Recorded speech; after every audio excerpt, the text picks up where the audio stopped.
San Francisco is a tale of two cities. In one city, we see unprecedented economic growth, where resources and opportunities abound, cranes in the air, trendy bars and restaurants opening all over. In the other city, we see deep poverty, poor housing, and the harsh effects of the economic pressure that can come with a booming economy. Boys and Girls Clubs of San Francisco stands with the children and their families who live in this other city. Our clubhouses and school sites are located in the places where we are needed the most, and we are strategically building for the future. Families see us as leaders and a critical voice for our city's children and families. They turn to us as a safe, positive, and inspirational place for their children to learn and grow. But it is these children and their families whose future in San Francisco is most in doubt.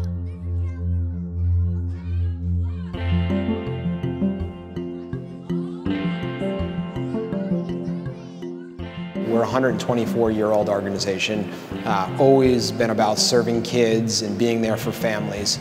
We have 8 clubhouses all over the city and key parts of the city where kids need us most. They don't have to commute across town or out of the city to receive high-quality services.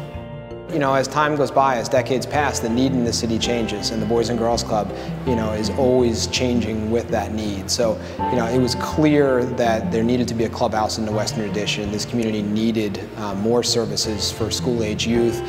Seeing this clubhouse get built, it's in walking distance of, you know, over 6,000 school-age youth is tremendous. The club's been open for 3 months. It's an amazing facility, and so the kids are just taken away with it. What I like about coming here is that I get to play with my friends, meet new people, and you could do anything you want. If I couldn't go to this place, I'd be home so sad because this place is just amazing. This is a dream come true for the organization and personally for me. I believe that our kids who come to us every day and need us most deserve something this special.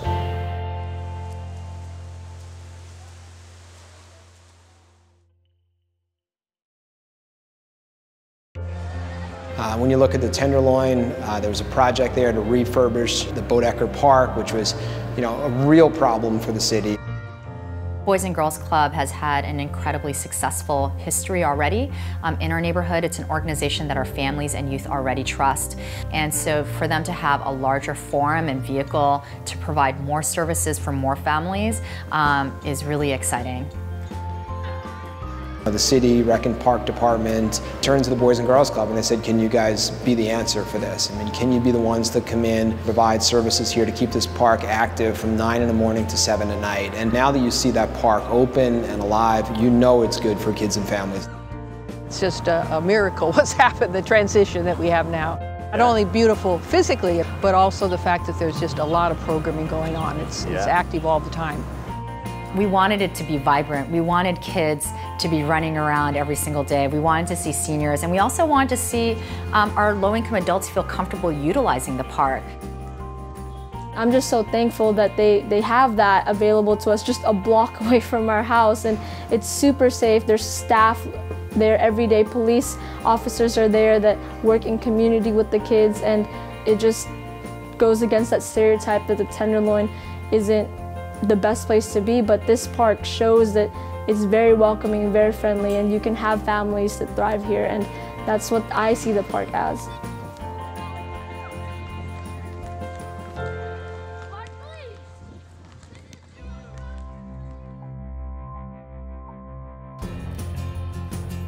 I'm a big believer, you know, in having cops out rather than responding from the station or what have you. Chief Sir and I have had a great relationship going back a decade now, and he's a real believer in having his officers engage with kids and families in a positive way. Any of our young people have gotten to know the officers, you know, at the Bodecker Park and up at Willie Mays.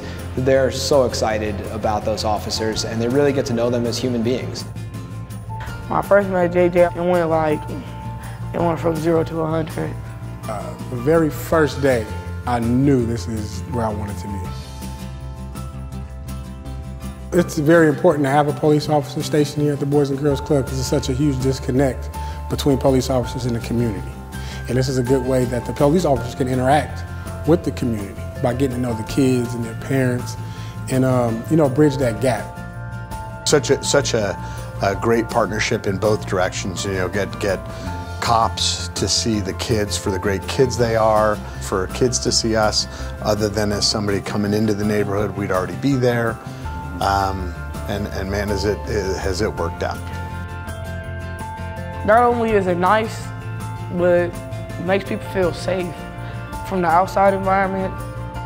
These are lifetime relationships that are going to help out what we believe to be a generation of kids, so that 15, 20 years from now, totally different circumstance in some of these neighborhoods that have been left wanting for too long.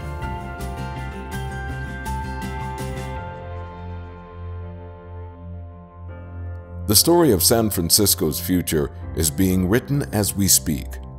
None of us is the lead author, but all of us have the ability to act and a voice that should be heard.